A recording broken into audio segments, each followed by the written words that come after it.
Hi, everybody. This is Silvio Canto in Dallas, Texas on Saturday, May the 20th.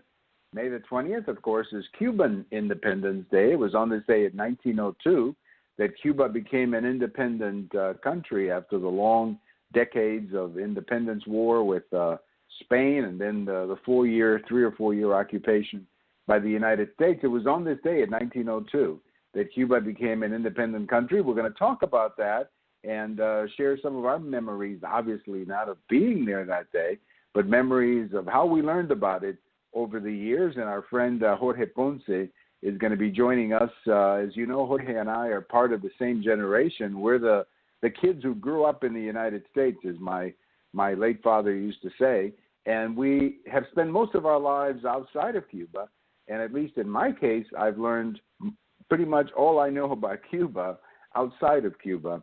And we're also going to be looking back at May 19th, which is another important date in Cuban history, and that is the day that Jose Marti was killed in Ocho Rios in Cuba. Marti, of course, became the central figure of the movement and is highly regarded today, not just as a great revolutionary, but as a great poet.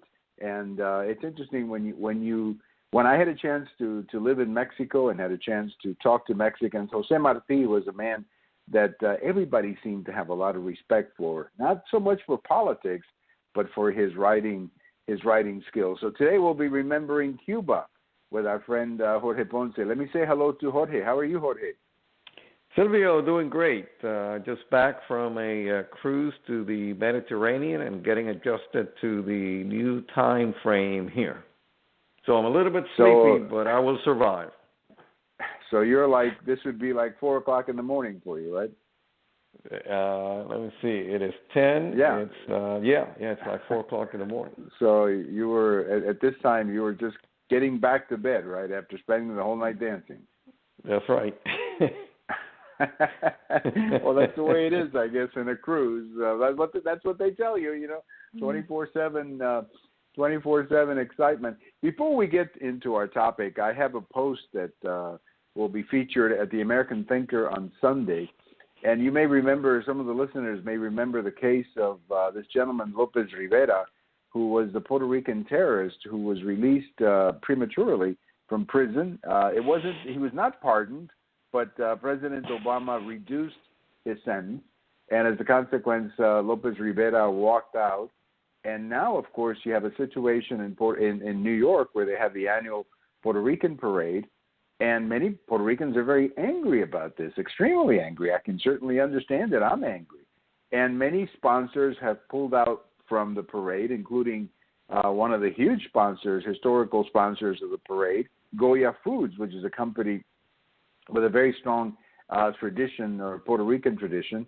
So it's a fascinating story out of New York, but the Hispanic police officers are the ones who really started the whole thing. They were saying, we're not going to participate in this parade if you're going to be honoring a man who was responsible for the death of several victims. So interesting story out of New York, and if you get a chance, check my post at the American Thinker on Sunday morning. Jorge, any thoughts on this case of this fellow Lopez Rivera up in New York? Well, I am not surprised that President Obama pardoned him. This fellow should never have been pardoned. But that's just the way that things happen. I am very happy that a lot of the businesses, including Goya Food, which is in the past has been a big sponsor of this event, pull out, because the way to get everyone's attention is to hit him in the pocketbook. That's right. And just to be technical, he didn't pardon Lopez Rivera. He reduced his sentence, whatever the term is for that. So it's not a pardon. It's not a pardon. It was. There's a word for it. I can't think of it right now, but there's a word for it, where you reduce the sentence from what it was originally, and it gets reduced to. It's the same thing that happened with this soldier who went in as a guy and came out as a girl. I can't think of the fellow's name or whatever, whether it's a he or a she. The one who's been in the news here lately. I forgot whatever her name was, whatever his name is. I can't think of it, but you know what I'm talking about. He was not pardoned either, but his sentence was reduced, and that's what happened to Lopez Rivera. Well, let's talk a little bit about these two important dates, May 19th and May 20th, and then you wrote an article about your thoughts about someday going back to Cuba or not going back to Cuba, and I'd like you to share with us what led you to write that article. But let's begin with May 19th, the death of Jose Marti.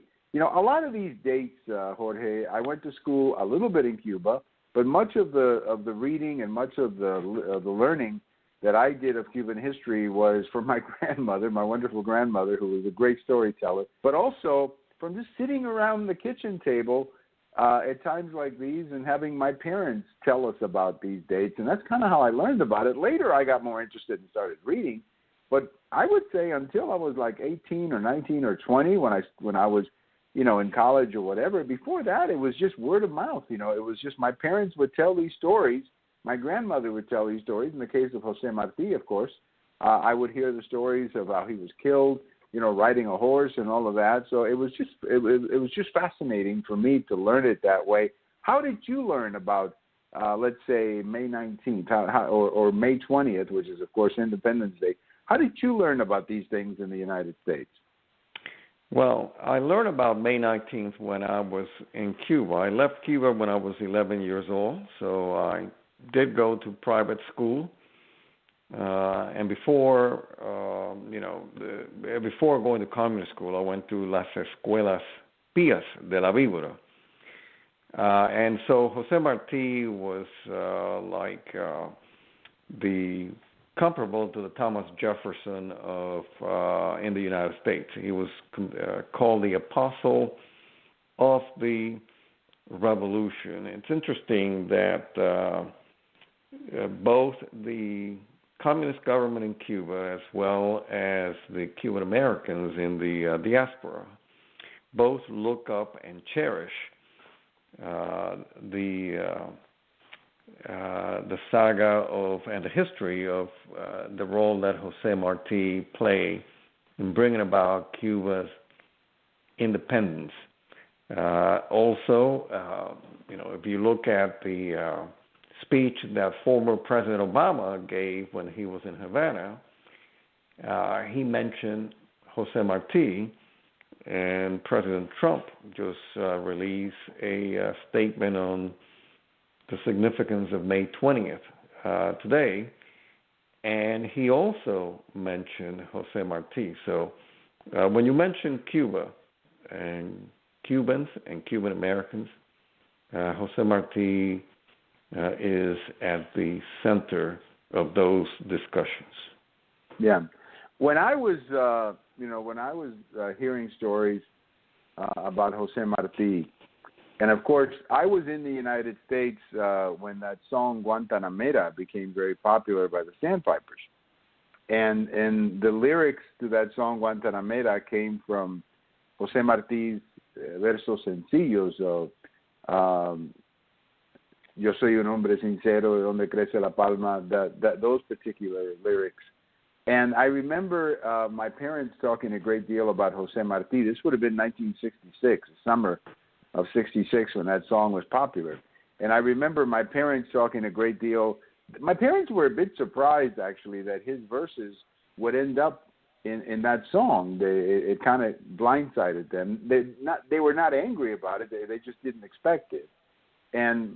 But for Jose Marti, that was quite a boost because a lot of people came to know his lyrics and his verses around the world. But my grandmother would always tell me the story about Jose Marti, how Jose Marti was killed, how he was riding on a horse, and apparently he was charging the Spanish soldiers. But in doing so, he became an easy target for somebody to take him out. And unfortunately, that's what happened on that day. And of course, my parents and my grandmother and my uncles, they would always speculate as to what would have happened to Jose Marti had he lived. Would he have been a politician? Would he have been the first president of Cuba?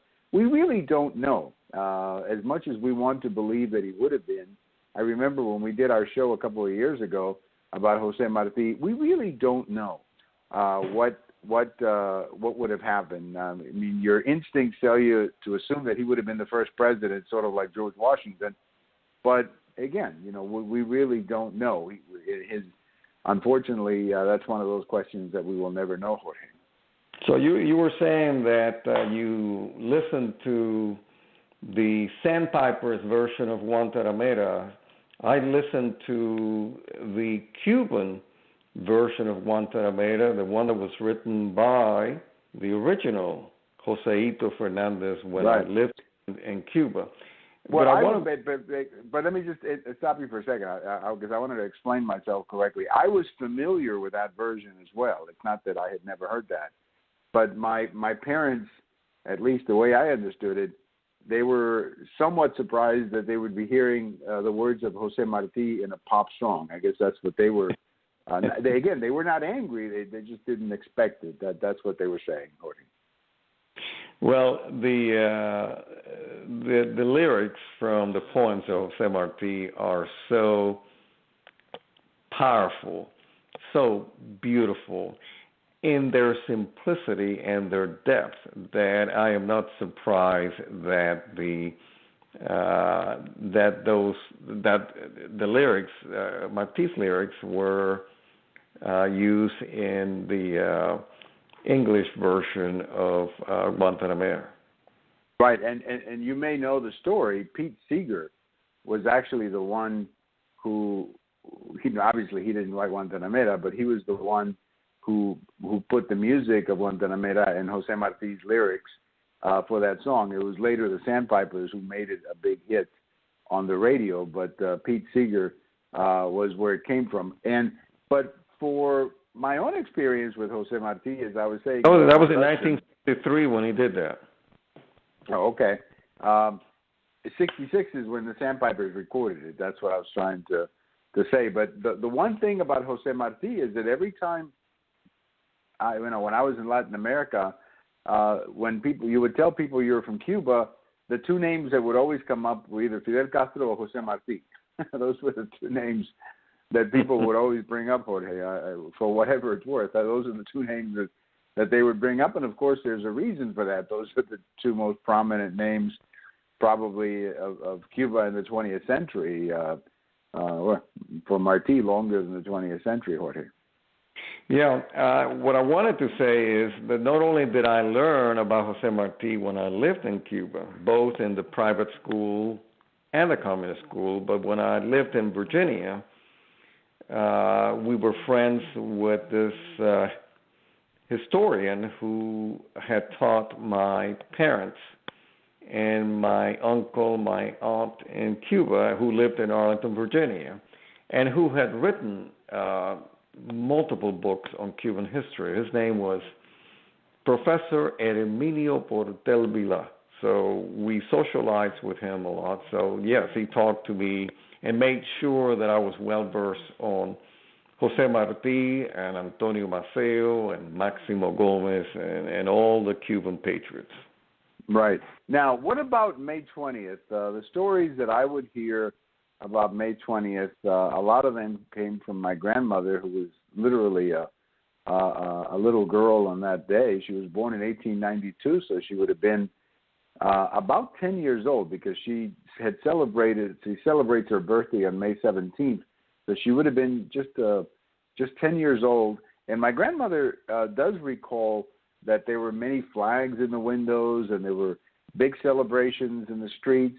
And if you go to the internet, you can see some black and white pictures of some of these celebrations that were being held throughout all of Cuba.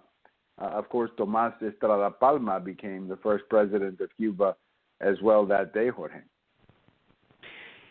May 20th is it's a whole different story, for the simple reason that when Fidel took over in 1959, his people rewrote history, and they claim that the history of Cuba started when Fidel came to power in 59, that everything that happened before, including the discovery of Cuba by Christopher Columbus and the May 20th and the establishment of a republic, that was all the bourgeois capitalist history of Cuba, which should be obliterated. So May 20th, I learned from my parents, and of course, when I came to the United States, I learned about the significance of May 20th. But it was not a date, it was not a holiday that was honored or talked about in communist school. Now, when did you learn that Tomas La Palma was actually a U.S. citizen? I learned about this later, but Tomas La Palma was actually a U.S. citizen. He had, I guess, dual citizenship. And in fact, I remember, I think you were with me on the show a couple of years ago when we spoke with his grandson or great-grandson, Tomas La Palma, who lives here in the United States. And he was telling us about how Tomas La Palma, there's a town in New York, there's a highway named after him, and he apparently was a big personality in this town in New York. I didn't know any of that until his great-grandson told me about it on the show.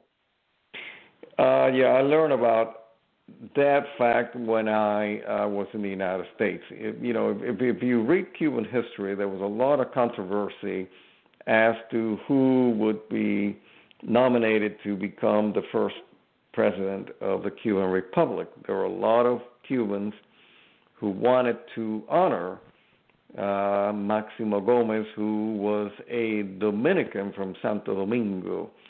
But Maximo Gomez himself was not interested in politics, so that was one of the key reasons why they went for La Palma, who was a very honest man, but did not have probably the popularity or the track record in the revolutionary movement that people like Maximo Gomez. Of course, the ideal candidate would have been Jose Marti if he had lived and not die, not in Ocho. I know that there are a lot of rios in Cuba, but in Dos Rios in the Oriente right. province. I said Ocho Rios. That's actually in Jamaica. I made a mistake.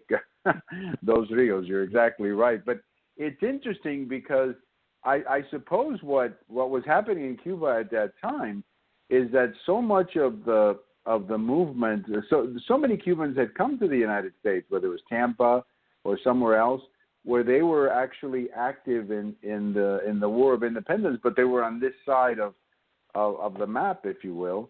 And I suppose some of the others, like Maximo Gomez or Antonio Maceo or whatever, they were actually in Cuba fighting. And so I can see why maybe somebody said, who is Tomas La Palma? Why would we go with him? So I can understand that, but he was a very honest man. I think he was criticized a little bit because of the Platt Amendment, and maybe that he tolerated that. I don't know how much choice he had on the Platt Amendment. It came, I suppose, with the decision to grant or give Cuba independence after the occupation. I'm not 100% versed on that. Do you remember, how the Platt Amendment happened? Was that part of the independence, Jorge? Well, there was a lot of the Cubans who have fought in the Revolutionary War were humiliated when the peace treaty was signed with Spain because they were kept away from the signing ceremonies. It was only the American troops and the Spanish troops. The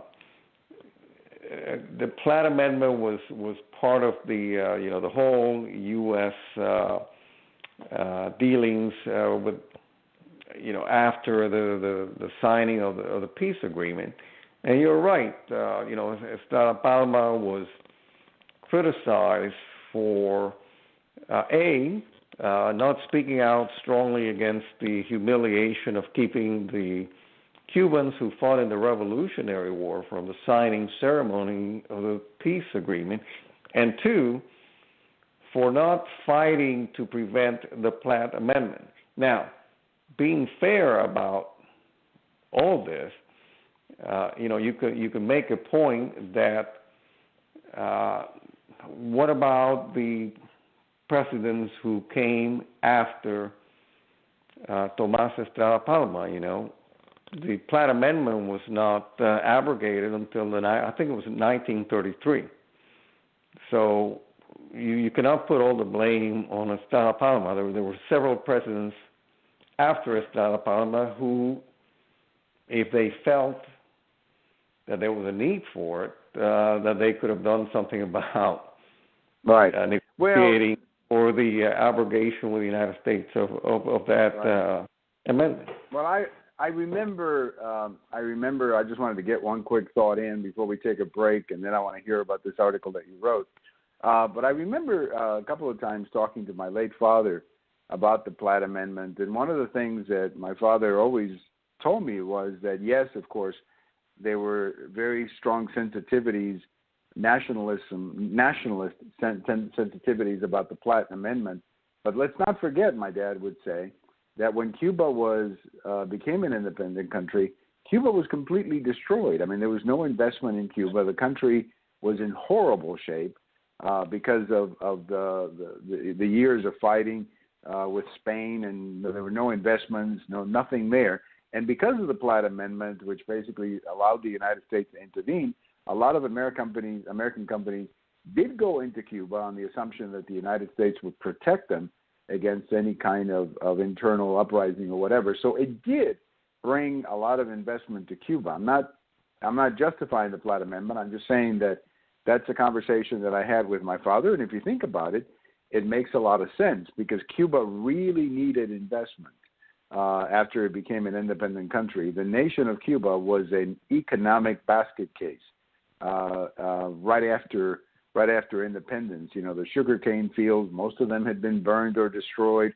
Agricultural was in very bad shape, and a little bit of investment was necessary, and the Platt Amendment made some of that possible, although I certainly understand all of the nationalist tendencies and sentiments that people have.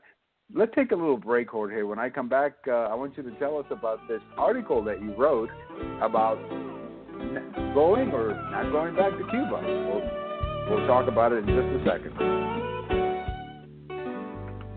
This is Silvio Canto in Dallas, Texas. We're talking with our good friend Jorge Ponce tonight, and we're remembering a couple of important dates in Cuban history. May 19th, the death of Jose Marti, and May 20th, 1902, independence. Jorge, did you want to add anything to what I said about the Platt Amendment? I didn't know whether you wanted to react to what I said or move on to your article.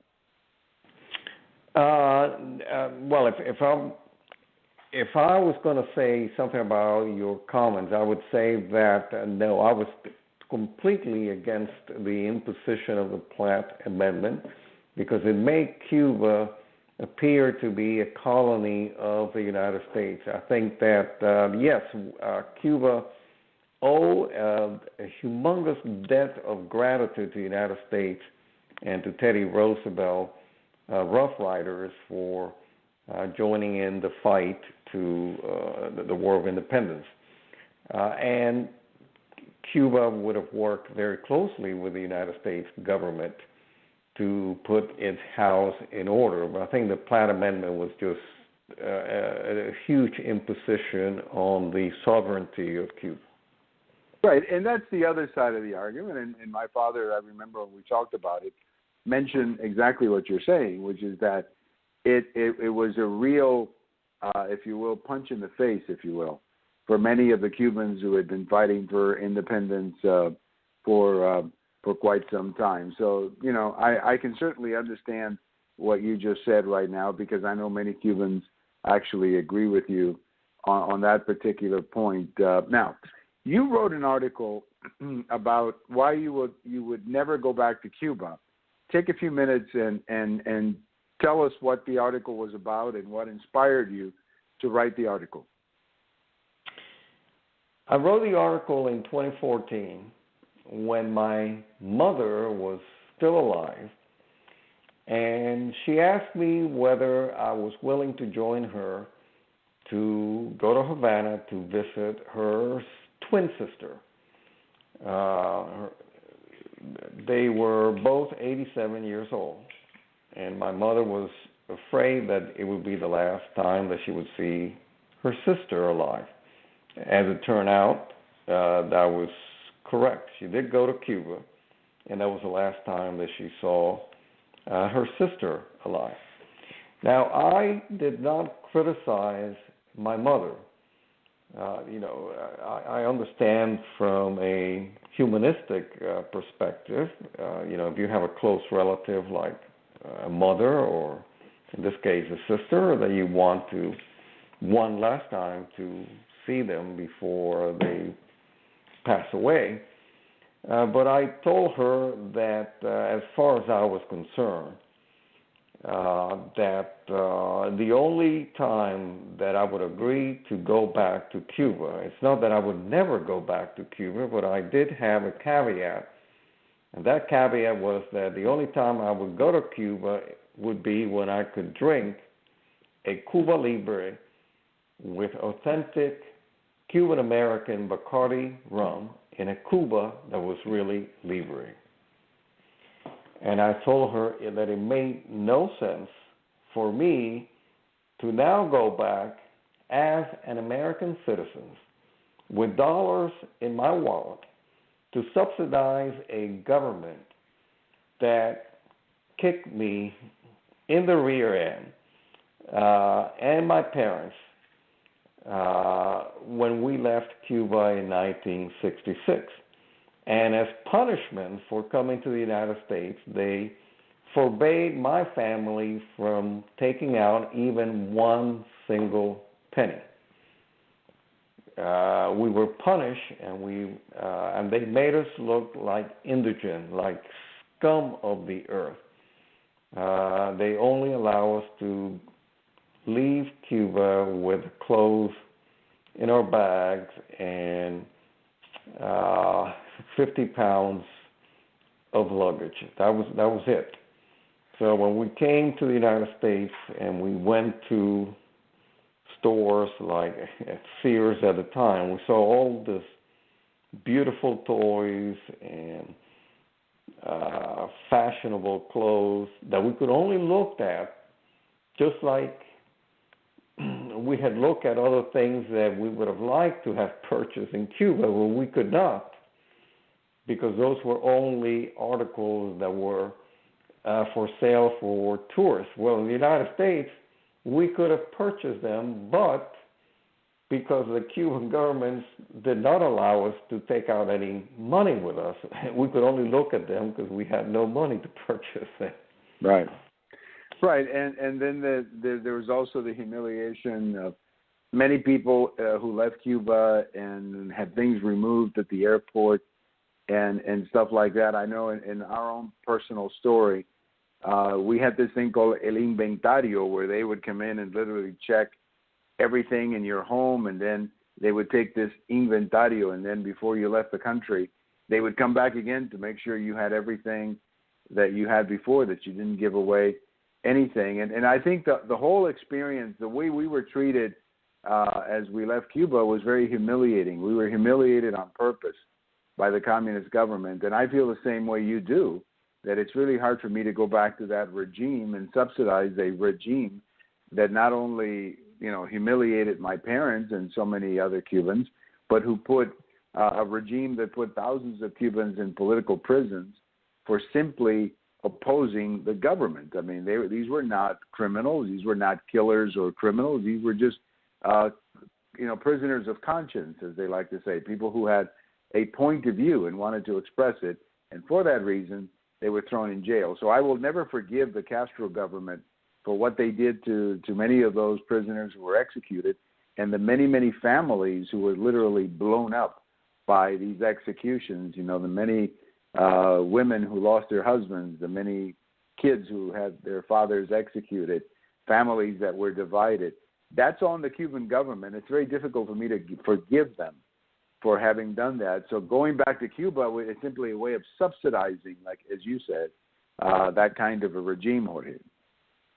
And, we're coming now to a time when Raul Castro has indicated that he's going to be stepping down in February of 2018, and he has already designated a successor who is Miguel Diaz-Canel. But, that's not good enough for me because, Cuba is not a kingdom. Cuba deserves to give its citizens the right to elect their own presidents. And, Fidel, when he was very sick in 2006, he turned over the reins of power to Raul, and then a couple of years later, permanently to Raul, and then Raul has ruled Cuba until now, February 2018, and now Raul is picking his own successor. I said, come on. Where is the will of the Cuban people at play here after all this, over 58 years of totalitarian regime? I think that the Cuban people deserve to have the freedom to elect their own government, their own rulers. Absolutely. No, I think you're exactly right. I mean, and I think you said it beautifully. Cuba is not a kingdom. The Cubans are entitled to electing a government, and you're exactly right on that particular point. Now, you also mentioned, because you went to Europe, and if you could take a few minutes and talk about, you mentioned that you spoke to a lot of people about Cuba. What was that about? Well, considering that we are discussing this article that I wrote in 2014, I was in Europe, specifically in the Mediterranean, Greece, and the Greek islands, Santorini, Mykonos, and then Croatia. And when they found out, simply because of our personality, which I attribute to being so social because we Cubans have too much sugar cane on us. But, they like us a lot. We stand out from the crowd. And they asked us, where we were from. And we told them we're from Cuba. The first thing that came out of their mouth is, we love to travel to Cuba. But then that was followed by, before Cuba is too Americanized and it's spoiled by the Starbucks and the McDonald's. And they thought that they were paying us a compliment. And we told them that, the Cuba that is in place now, that the buildings, for example, in the capital, Havana, and throughout the island, have not been painted or repaired since the Castros came to power in 1959, so that if they sneeze while they're close to this building, they may bring about an earthquake of a magnitude of over 7.8, causing the buildings to crumble and get people hurt as a result.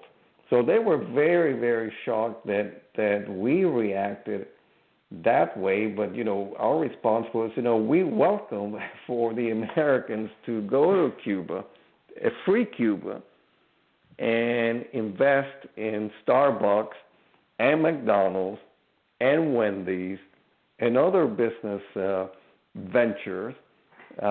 We see that as positive change.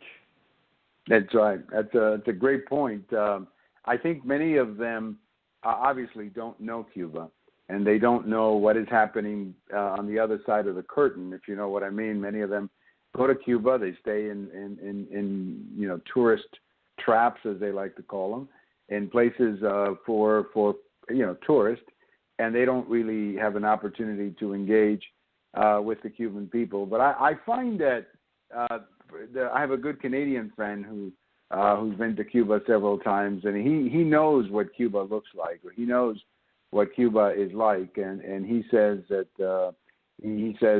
Cuba has to change because Castro the Castro government has not been good for Cuba at all. But other than that, did you show them how to dance, Jorge?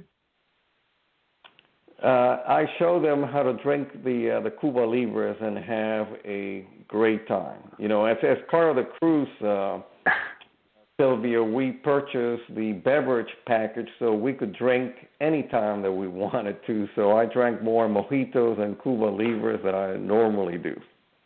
Well, you should have told them that you'll. One of your popular phrases is that you will someday go to Cuba and have a Cuba Libre in a real Cuba Libre. That's what in a Cuba that is libre. In a Cuba that is libre, right? Not this Cuba, but a Cuba that is totally libre. Well, Jorge, as always, it's a great honor and a great pleasure to have you. Thank you for sharing your experiences in this trip and going down memory lane with me, Jose Marti and May 20th, both days that are important to Cuban history that just fall literally back to back in the calendar, one of those things that happens. So we wanted to take both of those days and remember them with you. As I said in the introduction, you and I are part of, as my father would say, you're the kids who grew up in the United States, and that's what we are. We came here as, whatever age, 11, 12, whatever, and we came here and we spent most of our lives here, but we still have that connection to the land of our parents and our grandparents, Jorge. We're part of the Yucca generation, Sylvia, the young Cuban American generation. The Yucca generation. I like that. I thought wasn't there a Yucca yuppie also? Wasn't there an expression about the Cuban Yucca yuppie? Wasn't there one too? The Cuban yuppie is the Cuban Yucca. Oh, okay. There you go. And by chance, when you were in the cruise, was any of the music salsa music? They did play some salsa music, yes. There were a lot of Latin American tourists, but Latin Americans from Latin America, from Chile right. and from Argentina and from Colombia. I see. Well, the ones from Argentina probably wanted to dance a little tango, I would think. They wanted to dance a little tango when we were in the island of Corfu, which is in Greece. We met this priest from the Greek Orthodox Church, and we spoke to him, and we liked him a lot because he was not a fan of El Papache, so he had a lot in common with me. And we toasted. we had a toast. Right. Well, it's nice to meet someone who's not a fan of El Papache. There are days when he frustrates the heck out of me. I'll say that much about El Papache. Well, Jorge, thank you for your time. Thank you very much for your time. Have a wonderful evening, and we'll chat soon. We'll do another show soon. Thank you so much. Thank you, Silvio, and I encourage the listeners to take a look at the press release that President Trump issued just a couple hours ago on Cuba's Independence Day, where he honored Jose Marti and just as importantly, he praised the contributions that Cuban Americans have made to the United States.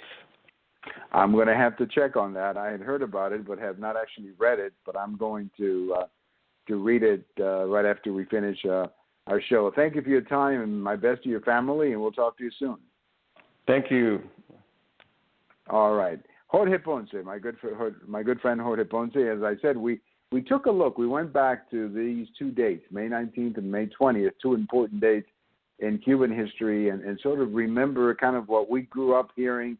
In my case, a lot of what I learned about all of this was from my grandmother and, of course, from listening to my parents later on, as I got into school and became an adult and so on. Then I began to read myself and began to learn a lot more about Cuban history. But those years that we were up in Wisconsin, up there in the snow, it was from my parents and from my grandmother that we learned all of these stories. Well, as they say, happy Independence Day for Cuba. Viva Cuba Libre. And we will talk to you later.